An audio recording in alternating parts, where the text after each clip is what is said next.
This car jump starter is something many experienced drivers have used, especially during the winter in northeast China. When the outdoor temperature drops, after sitting for 3 to 5 days, it's easy for the car not to start. So this emergency car jump starter becomes a lifesaver, mainly for dealing with long-term parking and battery aging, allowing you to recharge the battery and even inflate tyres while using it. It's very convenient, but don't be tempted by cheap options, or it might just be a one-time use.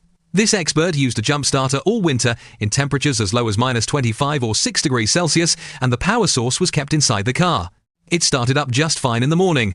This video isn't primarily about selling, it's mainly to share how to choose a car emergency jump starter and do a teardown to see its internal structure. First, let's weigh it. It has some weight, right? Let's flip it over to check if it's a no-name product. Look at the technical parameters, specifications, and manufacturer. It even has a 3C certification. Products like this generally don't have major issues.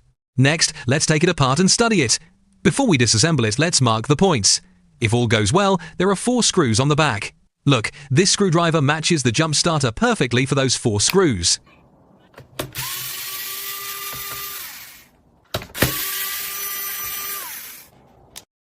It's done in no time, but we still can't open it. However, based on years of experience, the secret should be in the clips on the side. Digging out tools from over 10 years ago used for fixing computers might help. Let's start from there.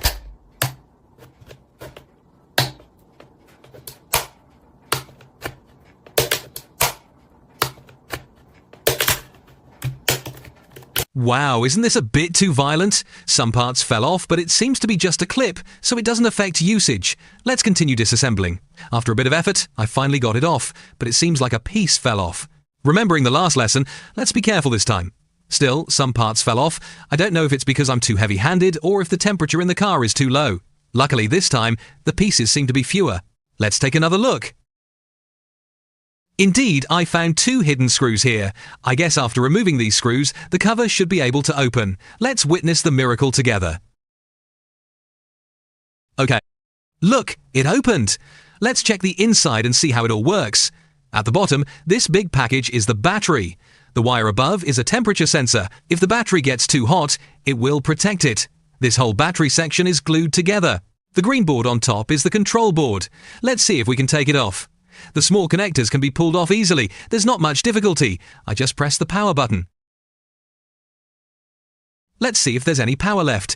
It turns out the board still has power. I forgot to unplug the main power connector below. After a bit of a tug, it was pretty tight, but I managed to get it off. Okay, it's off now. Now we can remove the board. This little thing is the temperature sensor that was just glued to the battery. The control board is all here.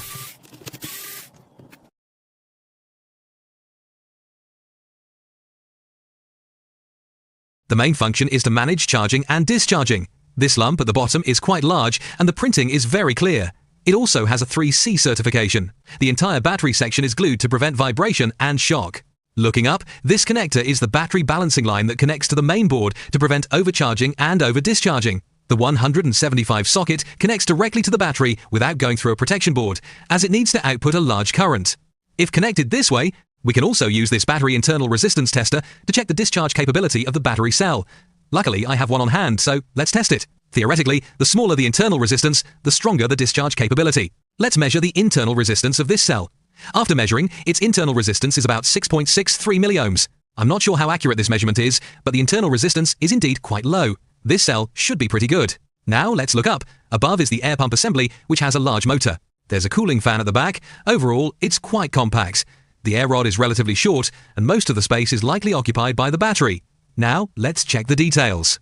The motor has glue on both sides for cushioning and shock absorption. Looking at the solder points, they are very round and full. At the top is an LED light, and on the side is a pressure sensor for detecting tyre pressure and automatically stopping when fully inflated. This is roughly the internal structure. Next, let's put it back together. First, let's screw the control board back in. The temperature probe should be attached to the battery. The connectors for the pressure sensor, LED, and air pump should all be reconnected. Finally, connect the battery plug.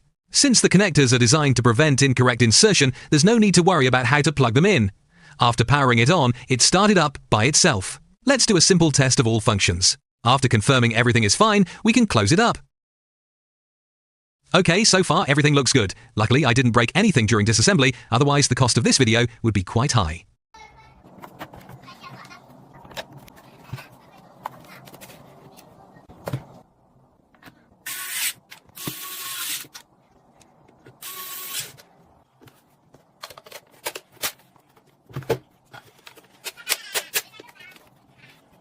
Okay, it's done. Another perfect teardown without any extra screws. However, there are a lot of small pieces left over, so I won't recognize them. I'm just passing by. You didn't earn anything. I'm coming over. I'm coming over. All right, I'm coming over.